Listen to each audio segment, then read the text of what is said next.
Buonasera a tutti, a nome del Circolo Vittoriese di Ricerche Storiche vi presento da sola, che appunto faccio tutte le veci. Vi parlerò di un personaggio straordinario, Sichel Gaita, principessa longobarda e moglie di Roberto il Guiscardo. Dopo la caduta ad opera dei Franchi della Langobardia Maior, che sarebbe stato le nostre zone, Arecchi II, duca di Benevento, accolse i profughi, perché appunto molti non vollero restare sotto il tallone dei Franchi e preferirono emigrare verso il sud, dove c'erano gli altri ducati longobardi, e quindi parecchi di questi si stanziarono nelle zone Salerno, Amalfi, tutte quelle zone lì. E nell'848, con la mediazione di Guido di Spoleto, si attuò la divisione del ducato di Benevento. Il testo della Divisio Ducatus indica il confine tra i territori di Salerno e di Benevento lungo la linea da Taranto a Matera, a Cerenza, Sarno, Nola, a Caserta, Capua, Teano e Sora. Ecco, quindi quella è la linea di confine. La città di Salerno era stata fondata nel 194 a.C. come colonia marittima romana, alle falde del monte Bonadies, e non mutò fisionomia né quando divenne castrum bizantino né quando si trasformò in città medievale, con l'avvento dei Longobardi nel VII secolo.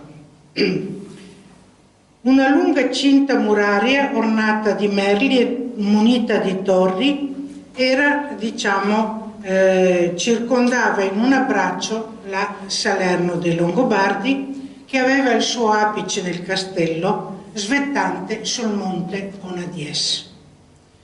Guaimario IV, primogenito di Guaiomario III e Gaetelgrima, aveva sposato nel 1032 Gemma, figlia del conte Landolfo di Teano, dalla quale aveva avuto 2 figli.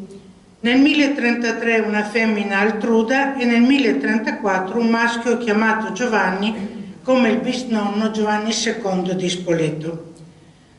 La terza gravidanza passò mentre si intrecciavano le profezie nel castello. Persino la principessa Gemma sognò che il noce sacro del giardino fosse inondato da una pioggia d'oro e che al suo posto comparisse una forte guerriera con la spada risplendente. Alla fine di settembre nacque una bimba, alla quale in onore della nonna paterna, fu posto il nome di Sichel Gaita.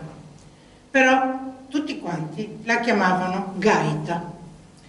Dopo il battesimo la bimba fu portata al monastero di San Giorgio, comunicante con il palazzo ducale attraverso il giardino. Questo complesso monasteriale era al tempo di Guaiomario IV uno dei più prestigiosi di Salerno, soprattutto per la conduzione di Madre Grisa. Madre Grisa era una superiora, una badessa, che veniva da un'importantissima famiglia salernitana. In questo complesso monasteriale vi era un'infermeria ben attrezzata, oggetto di cospicue donazioni da parte dei fedeli, e nel suo laboratorio i medicamenti erano preparati senza alcun compenso, per pura carità. Quindi in genere chi veniva guarito o aveva appunto dei miglioramenti faceva delle donazioni, e naturalmente queste donazioni servivano per poter rimpinguare, l'infermeria. L'imperatore Corrado II scese in Italia in spedizioni anti-bizantine e adottò come figlio Guaimario, lo investì del principato di Capua. Quindi ad un certo punto lui non è più solo principe di Salerno, ma anche di Capua. Poiché i normanni gli erano stati molto utili, il duca chiese appunto all'imperatore di investire della contea di Aversa il normanno Rainulfo, suo vassallo. Purtroppo a dicembre del 1038 Guaimario gli morì l'unico figlio che aveva, Giovanni, cioè aveva la femmina, ma il figlio maschio gli muore. Il 27 aprile 1039 Guaimario, con l'aiuto di Rainulfo di Aversa e dei Normanni, piombò su Amalfi e se ne impadronì. Con la conquista di questo luogo e in seguito Sorrento e Capua, Guaimario divenne il principe più potente dell'Italia meridionale e gli nacque l'erede che chiamò Gisulfo. In seguito, poco dopo, nacque anche l'altro maschio, Landolfo. Quando Guaimario tornò dopo aver partecipato a Melfi alla riunione dei capi normanni, trovò ad attenderlo tutta la sua famiglia. Sichelgaita aveva 7 anni, era alta, slanciata, magra, la fronte spaziosa e lo sguardo vivace. La bimba gli baciò la mano e cominciò a dire: «Io sono Sichelgaita, so leggere e scrivere e conosco tutte le erbe del giardino. Discendo da un'antichissima stirpe longobarda».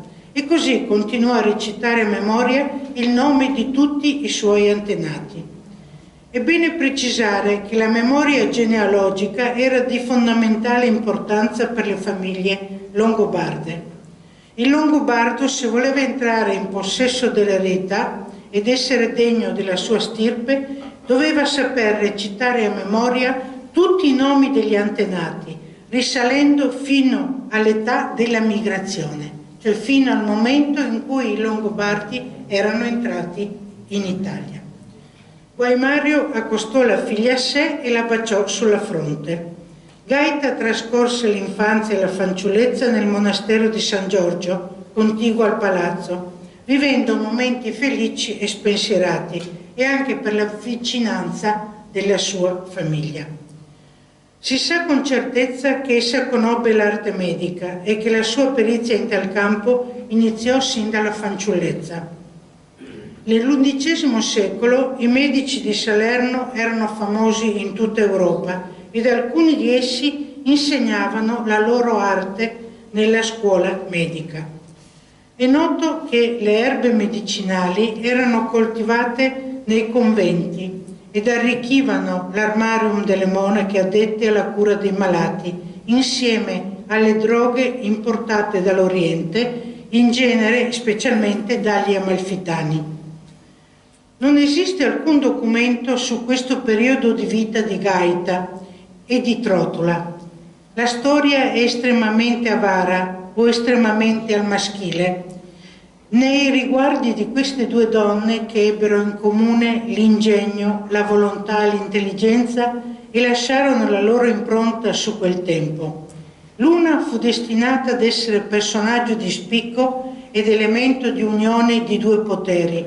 L'altra fu una delle più grandi guaritrici di tutti i tempi. Sichelgaita fu allieva di Trotula e la loro amicizia durò fino alla morte della principessa. Nel 1046 Guaimario si recò con tutta la famiglia in pellegrinaggio al santuario di San Michele sul Gargano, dove almeno una volta all'anno convenivano le grandi fare longobarde. Furono scortati dai mercenari normanni di Drogone d'Altavilla. Dopo il pellegrinaggio al Gargano, Guaimario stipulò le nozze tra Drogone d'Altavilla e la sua primogenita Altruda di 14 anni. Dopo queste nozze, Sichelgaita rimase la sola femmina tra i principi salernitani, Gisulfo, Landolfo, Guido, Giovanni e Guaimario. Gaita aveva imparato ad usare la fionda e l'arco e sperava di potersi addestrare all'uso della spada. Alla fine del 1046 quasi tutta l'Italia meridionale era in potere di Guaimario, dal Garigliano alle Calabrie, dal Tirreno all'Adriatico. Nel 1047 la duchessa Gemma diede alla luce il nono figlio, Pandolfo. Ma l'astro di Guaimario stava tramontando L'invidia del nuovo imperatore di Germania, Arrigo III, si abbatté su di lui. Egli perse i titoli di duca di Puglia e di Calabria, perse la signoria di Aversa e dovette abbandonare il principato di Capua e di Gaeta. A lui rimasero solo i titoli di principe di Salerno, Amalfi e Sorrento. Il 10 agosto 1051 il genero di Guaimario, il normanno Drogone, fu assassinato e naturalmente era, diciamo, un personaggio che guardava le spalle a Guaimario perché cercava di prevenire qualsiasi congiura interna ed esterna. Purtroppo venne assassinato, ma non si sa da chi. A Salerno amalfitani e bizantini, familiari e falsi amici, tramavano la morte del principe. Verso la fine del 1051 nacque al principe la 10ª figlia, Gaitelgrima. Nel mese di aprile del 1052 gli amalfitani si ribellarono e richiamarono in patria il precedente duca Giovanni. Poi cominciarono a depredare il territorio salernitano e a non pagare i tributi. Guaimario si trovò in un isolamento pericoloso. Non aveva via di scampo. Se si fosse staccato dai normanni sarebbe stato travolto da quanti tramavano la sua morte. La sera del 2 giugno 1052 il duca vide giungere la flotta degli amalfitani e comprese che era in grave pericolo. Riunì il consiglio e i parenti alle prime luci del 3 giugno 1052 e furono proprio i cognati e i parenti a colpirlo con 36 coltellate. Poi il suo corpo fu trascinato per il lido in segno di scherno. Solo suo fratello Guido di Conza riuscì a fuggire. Così si spense a 40 anni il principe che era stato arbitro di tutta l'Italia meridionale. I monaci di San Vito, travestiti da mendicanti, riuscirono a trafugare la salma e a dargli cristiana sepoltura, ma nessuno sa dove, nessuno storico ci ha tramandato il luogo della sepoltura. I familiari si rifugiarono nel castello, dove vennero assediati dai congiurati, ma all'alba del 10 giugno apparvero sotto le mura di Salerno i normanni, capeggiati da Unfredo di Altavilla, cognato di Guaimario, e con lui, mosso dalla stessa causa, arrivò Riccardo di Aversa. I rivoltosi fuggirono sul castello portando con sé l'erede, il principe Gisulfo, ma i normanni, per indurli a rilasciare il prigioniero, sequestrarono le loro famiglie e così Gisulfo fu liberato e nominato principe di Salerno. I congiurati furono uccisi dal popolo infuriato. Le qualità eccezionali di Guaimario si erano spente con lui e Gisulfo era troppo giovane e diverso dal padre. Chi aveva ereditato in parte l'ingegno paterno era Sichelgaita, ma essendo donna non poteva fare nulla, se non alimentare in seno progetti e speranze per un futuro che si prospettava terribilmente difficile. Nel frattempo la giovane cominciava a svolgere nella reggia un ruolo più importante di prima. La giovane allegra di un tempo era scomparsa. Il ricordo dell'uccisione del padre era diventata un'ossessione. Perciò iniziò ad addestrarsi all'uso delle armi e alle tecniche di guerra. Riprese a frequentare il monastero di San Giorgio e continuare gli studi di medicina. Gli anni compresi tra il 1052 e il 1054 furono tristi e la famiglia visse isolata nel lutto. Solo le lettere dell'abate Desiderio di Montecassino e le visite del cugino Alfano creavano una breve pausa nella sua vita solitaria e amara. Il fratello Gisulfo era rimasto solo signore del Principato di Salerno. Tutti gli altri territori gli erano stati strappati. Accanto a lui vegliavano lo zio, il conte Guido di Conza, e il dotto Alfano, delegato da Desiderio, abate di Montecassino. Alfano era cugino di Sichelgaita. I principi di Salerno erano cresciuti con la continua presenza dei normanni nella loro vita e praticamente matrimoni, patti, donazioni, infeudamenti, tutti questi atti erano avvenuti appunto tra i normanni e i longobardi del duca. Gaeta un giorno un messo di corte portò la notizia che si stava preparando la guerra tra il Papa e i Normanni. Alla vigilia della battaglia di Civitate, Gaeta consigliò il fratello Gisulfo di astenersi da ogni intervento. Non potevano da un lato aiutare i beneventani e il Papa contro i Normanni, però non potevano neanche allearsi, diciamo, dall'altra parte, perché i Normanni avevano salvato il Principato di Salerno. L'eco dello scontro tra i Normanni e Papa Leone IX, alleato con il Duca di Gaeta, con i conti di Aquino e di Teano, con Amalfi, i Bizantini e i Pugliesi, giunse nel palazzo di Salerno, seguito dalla notizia della clamorosa vittoria a Civitate dei Normanni e la cattura del Papa. Giungevano alla corte di Salerno l'eco delle imprese di Roberto il Guiscardo e dei suoi fratelli. Di lui si diceva che fosse alto quasi 2 metri, ambidestro, nella sinistra impugnava la lancia, nella destra la spada ed era guerriero formidabile. Nel marzo 1054 l'abate Desiderio era stato colpito da un male gravissimo e giunse a Salerno per essere curato dai medici della scuola. Durante la sua convalescenza convinse il dotto Alfano a farsi monaco e ad andare in pellegrinaggio a Gerusalemme. Gaeta intanto si era dato con rinnovato zelo agli studi e alla politica. Presiedeva infaticabilmente a tutte le opere di ricostruzione della città che stentava a riprendersi. Le nobili famiglie longobarde, i cittadini ricchi e poveri presero a guardare a lei, donna dall'ingegno virile, immagine rediviva di Guaimario. Gisulfo non era malvisto, il fratello, ma non era della stessa levatura mentale ed umana. Era facile all'ira e tendente all'insaziabilità e alla vanità. Mancava di tatto diplomatico e di buone maniere e si sentiva soggiogato dal senno di Gaeta. I fratelli privatamente ricorrevano a lei e seguivano i suoi consigli, invece di consultarsi, diciamo, con il fratello che era il duca di Salerno. E questo ruolo di guida e di governo del palazzo la salvò dal matrimonio, sebbene avesse già l'età da marito e non le mancassero i pretendenti. Le sue opere nel campo sociale e culturale erano ormai note non solo a Salerno, ma anche in tutta la penisola, ed ella asserbò i legami e le alleanze che erano state di suo padre.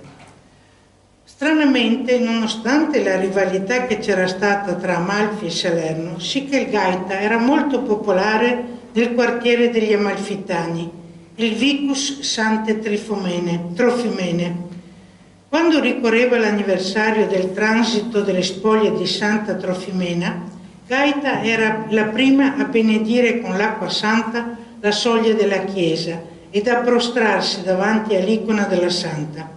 Con un insieme di pietà religiosa e di vanità personale, ella compiva questa funzione, consapevole di propiziarsi la protezione della santa e la devozione della folla. In lei la religiosità spesso non fu fine a se stessa, ma fu compiacimento, ornamento e arte del regnare. Con entusiasmo essa riordinò e riorganizzò le attività del palazzo, senza impedimenti dei fratelli che astutamente si avvantaggiavano della sua operosità. Scese nel Genizium, un edificio interrato nelle adiacenze del palazzo dove lavoravano le tessitrici che avevano vitto, alloggio e vestiario, ma non percepivano alcun salario.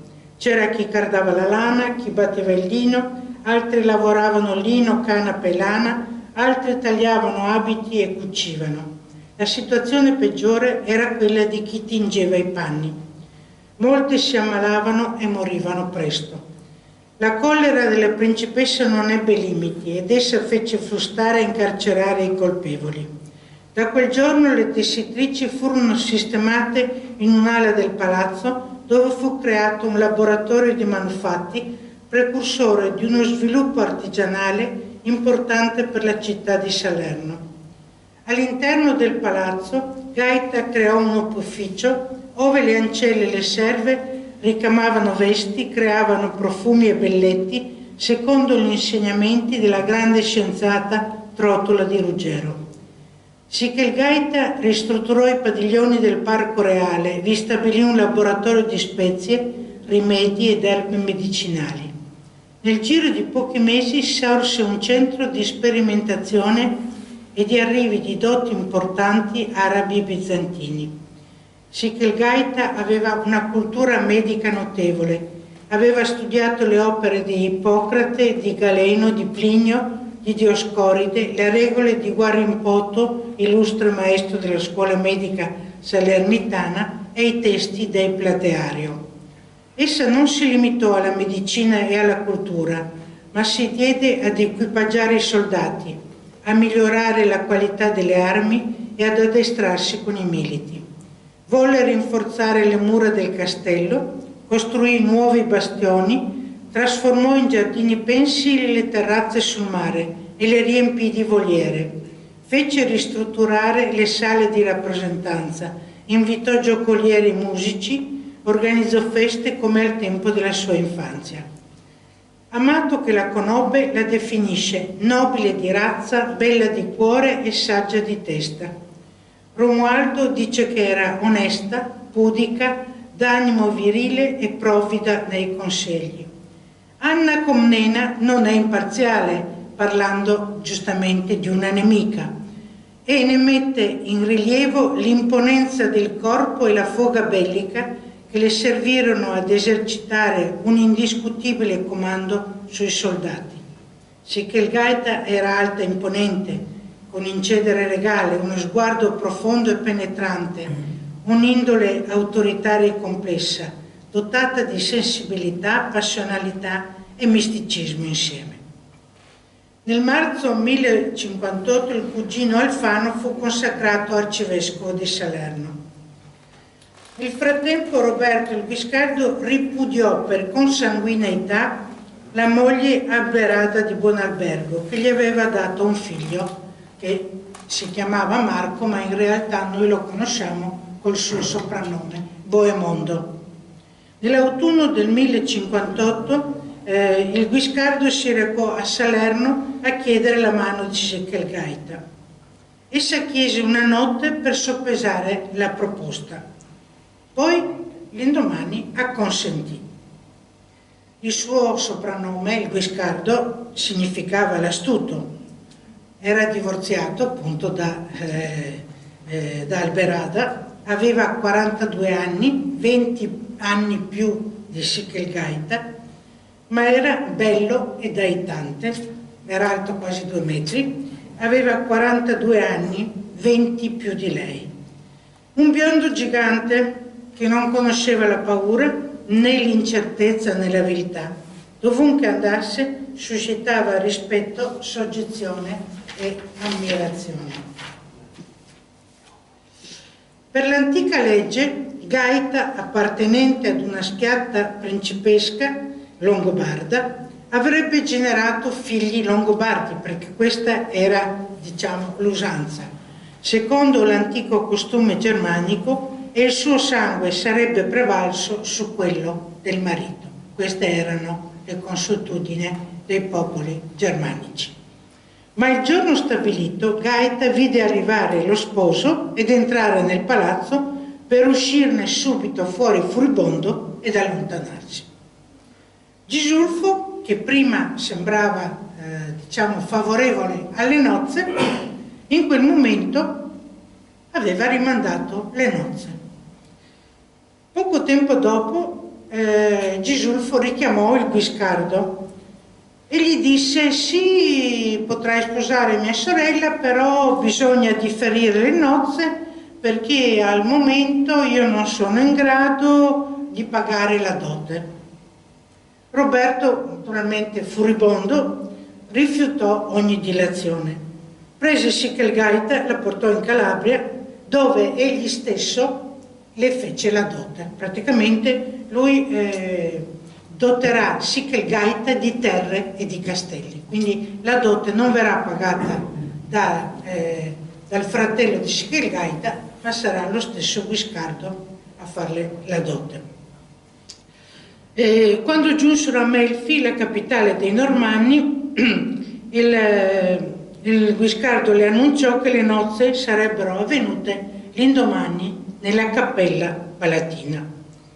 All'alba Sichelgaita indossò una tunica di lana nera ricamata in oro, secondo il costume nunziale dei Longobardi, un manto di damasco rosso foderato di ermellino, un velo di lino con intrecci di perle e fili d'oro, una cintura di cuoio ornata da una duplice fila di borchie triangolari, collegate tra loro da fili di cuoio dorato. Le lunghe maniche erano ornate di rosso con motivi floreali e geometrici ricamati in filo d'oro. Pose sulla chioma che era stata recisa la sera prima secondo il costume longobardo. Secondo il costume longobardo, le spose la sera prima delle nozze dovevano tagliare le lunghe chiome, dovevano tagliarsele a questa altezza qui. E naturalmente il candido velo era trattenuto da un diadema prezioso. La cerimonia religiosa ebbe carattere privato e Roberto le donò come Morgengab, cioè il dono del mattino che testimoniava la verginità della sposa, ecco, Cetraro, una bella località della Calabria, cioè appunto lui le dona questa località. Fece seguito un fastoso banchetto. Ora Sichelgaita era la moglie dell'uomo più potente del tempo e capo dei Normanni, nonché arbitro degli eventi politici di quel tempo. Una cronaca antica ci dice quanto segue. Contratto matrimonio con sì grande nobiltà, cominciò a crescere il nome del Guiscardo e la gente che prima soleva servirlo per costrizione prestò ora l'ossequio che nasce da un diritto di sangue, giacché la gente longobarda sapeva che l'Italia era soggetta ai proavi e dagli avi della moglie. Quindi praticamente tutti i longobardi guardavano questo matrimonio perché, diciamo, lei rappresentava la parte importante della discendenza longobarda. Gaita prese dimora nel palazzo ducale di Melfi. La madre di Roberto, Fredesenda, che era molto attaccata alla precedente nuora Alberada, se ne andò a Mileto per non assistere alle nozze e Sichelgaita si trasferì dopo le nozze nella casa fortezza di San Marco Argentano, che era presidiata dai Longobardi che avevano seguito sua sorella Altruda quando era andata sposa a Drogone di Altavilla. Ecco, quindi quando era morto Drogone di Altavilla, Altruda era rimasta sempre lì a San Marco Argentano assieme appunto a tutti i Longobardi che l'avevano seguita quando si era sposata. Nei pressi di San Marco, Gaita e Roberto eressero Santa Maria della Mattina, un cenobio per i frati eremiti del Fullone. Questo luogo fu una delle più importanti strutture religiose erette nel periodo dei primi Normanni in Italia, destinata a diventare un'abbazia di grande rilievo con parlatorio, scriptorium, aula capitolare, infermeria e farmacia. Di fronte alla chiesa esiste ancora la fontana dedicata a Sichelgaita. A giugno del 1059 il Papa Niccolò II lasciò Roma e si diresse a sud. Sostò a Monte Cassino, a Buenavento e a Venosa, ove il 17 agosto consacrò la Basilica della Santissima Trinità, luogo di sepoltura dei primi fratelli Altavilla. La spedizione giunse a Melfi il 18 agosto. Il 23 iniziò il concilio che depose i vescovi indegni, riconfermò il celibato dei preti, che in Puglia si sposavano apertamente e tranquillamente, i vescovi che non erano appunto a posto, e censure per i monaci che vivevano una vita immorale, e purtroppo ce n'erano moltissimi. Roberto il Guiscardo e Riccardo di Capua pronunciarono il giuramento di fedeltà alla Chiesa e al Pontefice, e il Papa a sua volta investì Riccardo di Capua del Principato di Capua e Roberto del Ducato di Puglia e Calabria, nonché della Sicilia, che però era ancora da conquistare. Difatti in quel momento i due fratelli Ruggero e Roberto si apprestavano ad iniziare la conquista della Sicilia. La corte papale rimase 3 giorni a Melfi e Sichelgaita, benché incinta, si prodigò oltre misura per rendere memorabile a tutti quel soggiorno. Fu con vero dispiacere che vide partire l'abate Desiderio per Monte Cassino e il cugino Alfano per Salerno. Sarà sempre un rapporto molto stretto tra l'abate di Monte Cassino e Sichelgaita e tra il cugino Alfano e lei. Difatti il cugino era molto importante per lei. Il Guiscardo, impegnato nella guerra in Calabria, apprese della nascita del suo primogenito, ma non poté vederlo prima di un mese. Volle che fosse battezzato subito col nome di suo fratello Ruggero.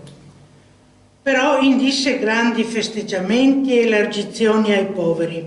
Fece venire anche Boemondo perché vedesse il fratellastro, e Gaita tremò nel vedere il primogenito del marito, un biondo vichingo già bello e possente per la sua età. Quando Roberto scacciò i bizantini da Taranto, Brindisi e Oria, Gaita non poté raggiungerlo perché era nuovamente incinta. Il marito era lontano, impegnato nella conquista della Sicilia con il fratello Ruggero. Dopo la nascita del secondo maschio, di nome Guido, Gaita, su invito del marito, si recò a Messina, da poco conquistata dai Normanni. Gli storici non sono molto chiari su questo fatto che lui l'abbia fatta venire in Sicilia dopo aver conquistato Messina. Qualcuno dice vanità, per mostrare che lui era un conquistatore che riusciva, diciamo, a sconfiggere gli arabi che erano notoriamente molto agguerriti in Sicilia. Sono tutte ipotesi che non hanno senso. Teniamo presente che Sichelgaita e Roberto avranno 8 figli, 3 maschi e 5 femmine, tutti viventi, nessuno dei loro figli è morto da bambino. Ecco. Nel 1062 Gisulfo, fratello di Sichelgaita, fece finta di andare in pellegrinaggio a Gerusalemme, ma si fermò a Costantinopoli, ove si alleò col Basileus contro il Guiscardo. Quindi praticamente Gisulto è infido, trama alle spalle del cognato e della sorella, perché evidentemente lui si sentiva in uno stato, diciamo, di soggezione, perché il cognato era molto più potente ed era diventato più importante di lui. Alfano, arcivescovo di Salerno, si recò a Melfi e avvisò Roberto che il cognato tramava contro di lui assieme ai bizantini. Intanto Sichelgaita aveva avuto, dopo Ruggero e Guido, Roberto, Mabiglia, Olimpiade e Matilde. Dopo 3 anni di dura guerra, il Guiscardo conquistò Bari il 16 aprile 1071. Teniamo presente che questo ménage era un ménage, diciamo, abbastanza distante, perché lui era sempre impegnato nelle guerre e lei quindi amministrava, praticamente in realtà lei amministrava i beni del marito, perché lui non c'era quasi mai. Il 1° ottobre 1071, giorno della consacrazione della Basilica a Monte Cassino, Sikelgaita fu presente in mezzo alle personalità del momento: Papa Alessandro II, Matilde di Canossa, l'imperatrice Agnese e tantissimi altri nobili, diciamo, del sud e anche qualcuno, diciamo, del nord, e più di 50 tra prelati e abati. Gaita, dopo tanti anni, rivide il fratello. Lo trovò invecchiato e devastato e indurito. Non era più il fratello Gisulfo della loro, diciamo, fanciullezza e della giovinezza. Intanto i due fratelli Altavilla conquistarono Palermo e così conclusero la conquista della Sicilia, che passò nelle mani dei Normanni. Sikelgaita partecipò in Sicilia alla riconsacrazione della Basilica di Santa Maria di Palermo. Questa basilica era stata in antico molto importante, però con la dominazione degli arabi era diventata una moschea. La prima cosa che fecero appunto i Normanni fu quella di farla riconsacrare al culto cristiano. Nel 1073 Roberto dovette correre in Puglia per domare una rivolta scatenata appunto da Gisulfo, che tramava appunto sempre contro di lui. Però quando arrivò appunto in Puglia fu colto da una grave malattia e si fece trasportare a Bari, ove chiese la presenza del figlio Boemondo. Sikelgaita venne immediatamente a sapere che lui, diciamo, sentendosi molto, molto ammalato, aveva fatto chiamare Boemondo. Che cosa fa? Convoca subito tutti i capi normanni e li costringe a riconoscere come successore del Guiscardo il figlio Ruggero. Cioè praticamente lei fa una prova di forza, perché il Guiscardo, lui è senza conoscenza, insomma sembra quasi in punto di morte, e allora lei, diciamo, costringe i capi normanni a riconoscere il figlio come, diciamo, successore al ducato di Salerno. Il figlio, che in seguito sarà chiamato Ruggero Borsa per la sua mania di contare e ricontare i soldi, perché era un avaro di prima categoria, aveva 13 anni, era mingherlino e non aveva nulla degli Altavilla, né la forza fisica né l'intrepidezza, ma fu designato lo stesso per l'imposizione della madre e perché sembrava che il Guiscardo stesse morendo. Ma Roberto si ristabilì. Alla fine del 1074 Guido, il fratello prediletto di Gaita e amico del Guiscardo, fu assassinato. Intanto Roberto e Riccardo di Aversa decisero di occupare uno Salerno e l'altro Napoli. Gisulfo era sempre più isolato e si dava ad ogni scelleratezza, quindi praticamente Salerno stava attraversando veramente dei momenti molto critici, perché appunto era dominata da un duca che era tutto meno che, diciamo, una persona che reggeva bene un ducato. Roberto assediò Salerno da maggio a dicembre 1076, quindi un tempo abbastanza lungo. Perché questo tempo così lungo? Gli storici sostengono che lui non volle fare un assedio, diciamo, distruttivo per riguardo della moglie e anche dei parenti della moglie, e quindi si limitò a stringere la città d'assedio, ma senza né bombardarla né creare, diciamo, problemi con lanci di catapulte, eccetera. E naturalmente l'abate Desiderio in persona venne da Monte Cassino, supplicato da Sichelgaita, a pregare Gisulfo di rinunciare alla guerra e di arrendersi, ma tutto fu inutile. All'alba del 13 dicembre 1076, aiutato da alcuni traditori, il Guiscardo entrò in Salerno. Praticamente dall'interno gli hanno aperto una porta che era nascosta nelle mura. Gisulfo, come impazzito, si ritirò nella fortezza che stava sul Bonadies e si arrese solo a maggio del 1077, quindi pensate, dopo 5 mesi. Roberto non fece niente, aspettò, sempre per riguardo della moglie. Anche perché, tra l'altro, siccome per niente non lo chiamavano Roberto l'Astuto, lui non aveva interesse a mettere le mani su una città distrutta e senza abitanti, e quindi lui ha aspettato.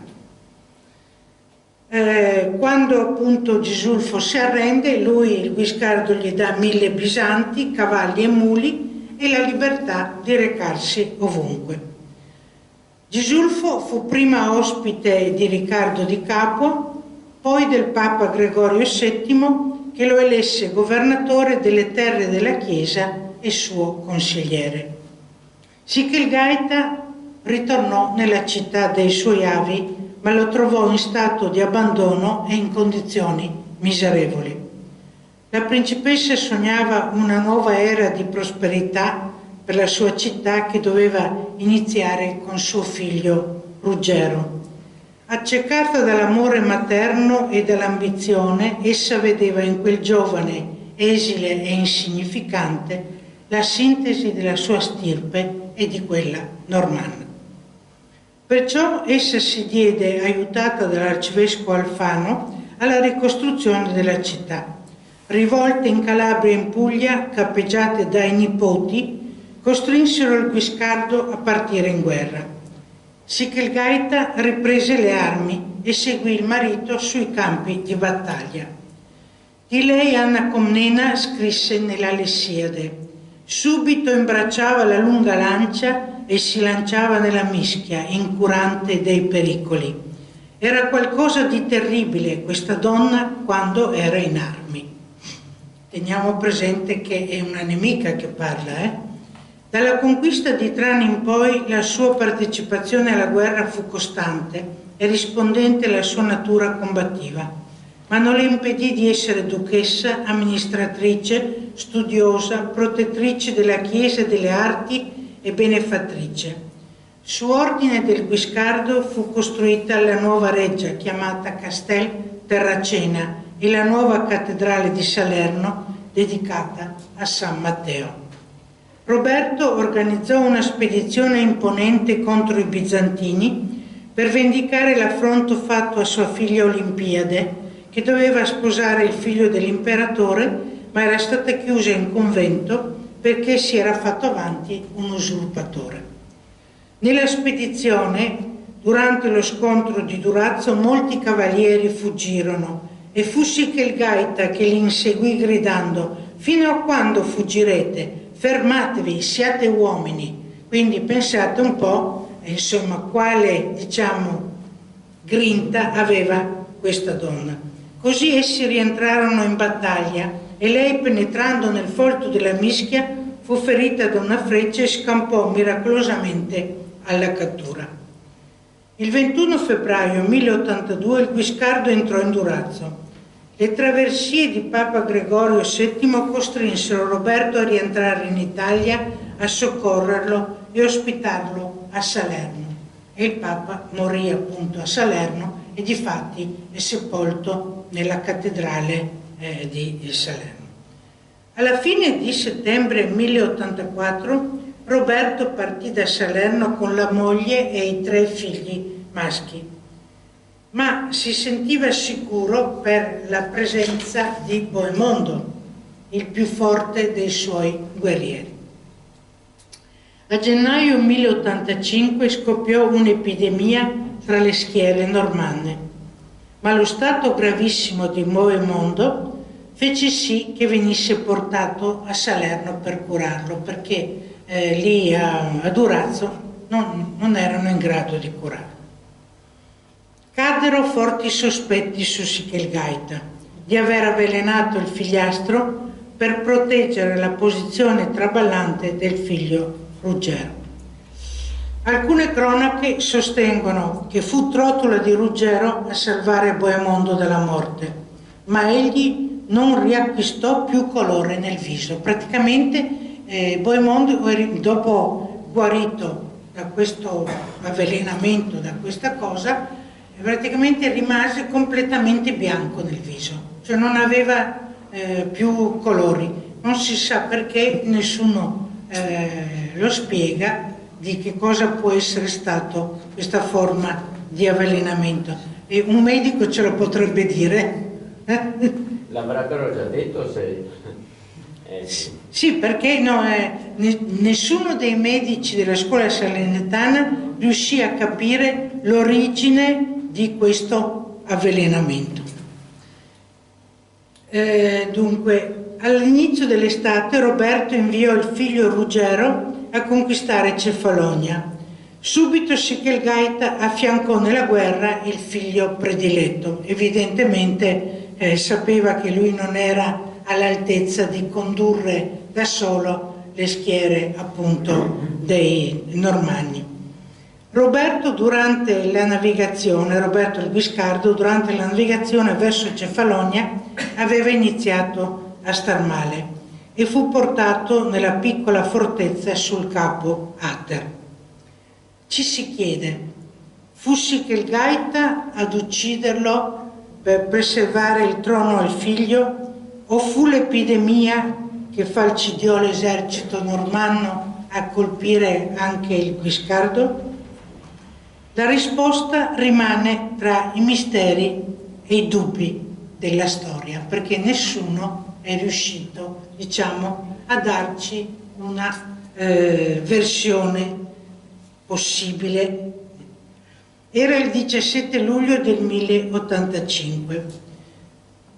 La salma fu portata attraverso il mare, fu portata appunto in Italia e poi fu sepolto nella Santissima Trinità di Venosa, dove riposavano già i suoi fratelli maggiori. Ecco. E tra l'altro chi va nella Santissima Trinità di Venosa vedrà che adesso i fratelli, tutti gli Altavilla, sono stati riuniti in un unico sepolcro, ecco. E guarda caso di fronte c'è il sepolcro di Alberada, la prima moglie del Guiscardo. Ecco. Poco dopo moriva anche l'arcivescovo Alfano. Sichelgaita naturalmente chiese l'intervento del cognato Ruggero di Sicilia per proteggere le terre del figlio, perché Boemondo naturalmente faceva una guerra di conquista, perché lui non si era rassegnato, a lasciare tutto quanto in mano a Ruggero Borsa.